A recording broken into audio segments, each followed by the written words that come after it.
ಜೆವಿರ್ YouTube ಚಾನಲ್ಗೆ ಸ್ವಾಗತ. ನಾನು ನಿಮ್ಮ ದಿಲೀಪ್ KGF. ಎಲ್ಲರಿಗೂ ವಂದಿಸುತ್ತಾ, ದೇಶವಾಸಿಗಳಲ್ಲಿ ಮಾನ್ಯ ನರೇಂದ್ರ ಮೋದಿಜಿ ಹೇಳ್ತಕ್ಕಂಥ ಮಾತುಗಳು ಈಗ ಒಂದು ರೀತಿ ಸಂಚಲನವಾಗಿ ಪರಿಣಮಿಸ್ತಾ ಇದೆ. ಭಾರತ ದೇಶದ ಪ್ರಧಾನಿಯಾಗಿರ್ತಕ್ಕಂಥ ನರೇಂದ್ರ ಮೋದಿಜಿಯವರು 2 ದಿನಗಳಿಂದ ಹೇಳಿಕೆ ಕೊಟ್ಟಂಥ ಈ ಹೇಳಿಕೆ ಈಗ ದೇಶಾದ್ಯಂತ ಚರ್ಚೆಗೆ ಗ್ರಾಸವಾಗಿದೆ. ಚಿನ್ನವನ್ನು ಮಿತವಾಗಿ ಬಳಸಿ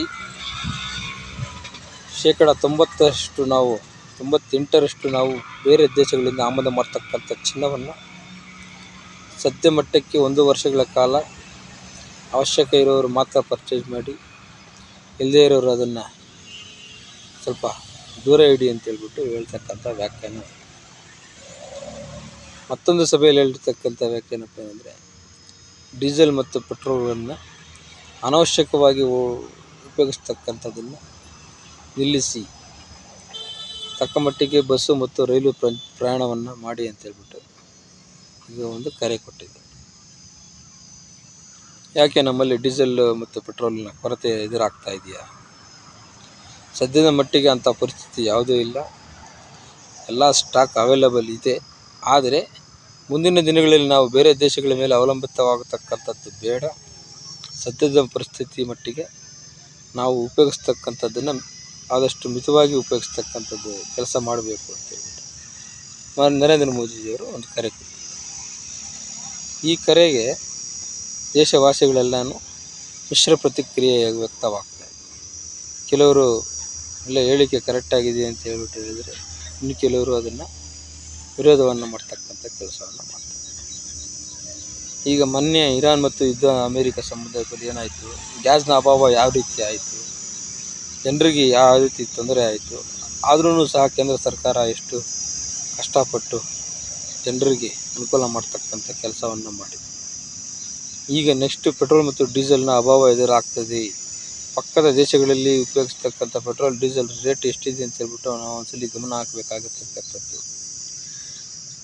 ಪಕ್ಕದ ಶ್ರೀಲಂಕಾದಲ್ಲಿ 350 ರೂಪಾಯಿ ಪರ್ ಲೀಟರ್ ಪೆಟ್ರೋಲ್, ಪಾಕಿಸ್ತಾನದಲ್ಲಿ 450ರಿಂದ 500 ರೂಪಾಯಿಗಳ ಒಂದು ಲೀಟರ್ ಪೆಟ್ರೋಲ್, ಬಾಂಗ್ಲಾದೇಶದಲ್ಲಿ 380 ರೂಪಾಯಿ ಪೆಟ್ರೋಲ್.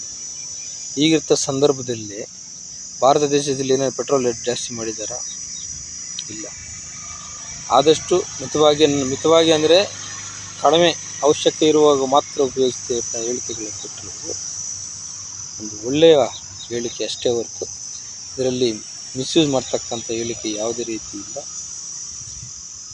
ದೇಶವಾಸಿಗಳಲ್ಲಿ ಅಂತಂದರೆ ಇಡೀ ದೇಶಾದ್ಯಂತ ಅಂತ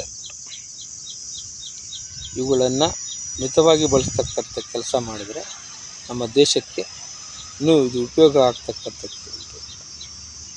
ನೆಕ್ಸ್ಟ್ ಈಗಾಗಲೇ ಕರೆ ಕೊಟ್ಟಿರತಕ್ಕಂಥ ಎಲ್ಲ NDA ಗೌರ್ಮೆಂಟ್ ಇರ್ತಕ್ಕಂಥ ರಾಜ್ಯಗಳಲ್ಲಿ ಎಲೆಕ್ಟ್ರಿಕ್ ವಾಹನಗಳನ್ನು ಹೆಚ್ಚಾಗಿ ಬಳಸಿ ಅಂತೇಳ್ಬಿಟ್ಟು CMಗಳಿಗೂ ಅಧಿಕಾರಿಗಳಿಗೂ ಎಲ್ರಿಗೂ ಒಂದು ಕರೆ ಕೊಟ್ಟಿದ್ದಾರೆ.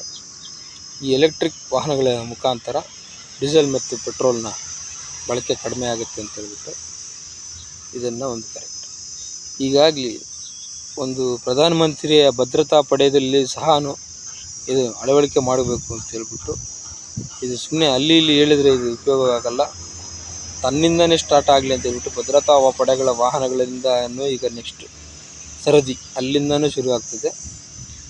ಆದಷ್ಟು ಎಲೆಕ್ಟ್ರಿಕ್ ವೆಹಿಕಲ್ಗಳನ್ನು ಬಳಸ್ತಕ್ಕಂಥದ್ದನ್ನು ಉಪಯೋಗಿಸಿ ಅಂತೇಳ್ಬಿಟ್ಟು ಈಗಾಗಲೇ ಪ್ರಧಾನಿಯವರು ಕರೆ ಕೊಟ್ಟಿದ್ದಾರೆ. ಇಂಥ ಸಂದರ್ಭದಲ್ಲಿ ನಾವು ಸಹ ಆಲೋಚನೆ ಮಾಡ್ತಕ್ಕಂಥ ಒಂದು ವಿಚಾರವನ್ನು ಯಾವುದೇ ಒಂದು ಪ್ರಧಾನಿ ಹೇಳಿಕೆಯನ್ನು ಕೊಟ್ಟಂಥ ಸಂದರ್ಭದಲ್ಲಿ ಅದನ್ನು ಗೌರವಿಸ್ತಕ್ಕಂಥ ಕೆಲಸ ನೀವೆಲ್ಲರೂ ಮಾಡ್ತಕ್ಕಂಥ ಕೆಲಸ. ಇಂಥ ಸಂದರ್ಭದಲ್ಲಿ ಹೇಳಿಕೆಗಳನ್ನು ತಿರುಚೋದಾಗಲಿ ಅದನ್ನು ಖಂಡಿಸೋದಾಗಲಿ ಮಾಡ್ತಕ್ಕಂಥ ಕೆಲಸ ದೇಶವಾಸಿಗಳು ಮಾಡಬೇಕು.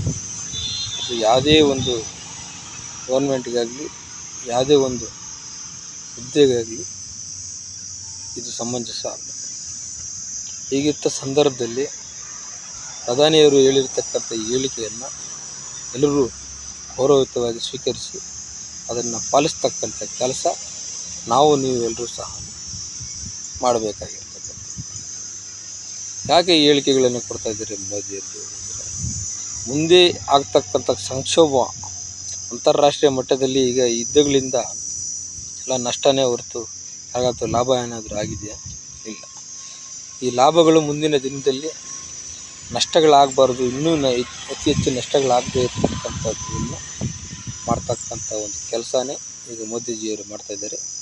ಅದರೆಲ್ಲರೂ ಗೌರವಯುತವಾಗಿ ಸ್ವೀಕರಿಸಿ ಪಾಲಿಸಬೇಕಾಗಿ ತಮ್ಮಲ್ಲಿ ಮನವಿ ಮಾಡ್ತೀನಿ. ಜೈ ಭಾರತ್.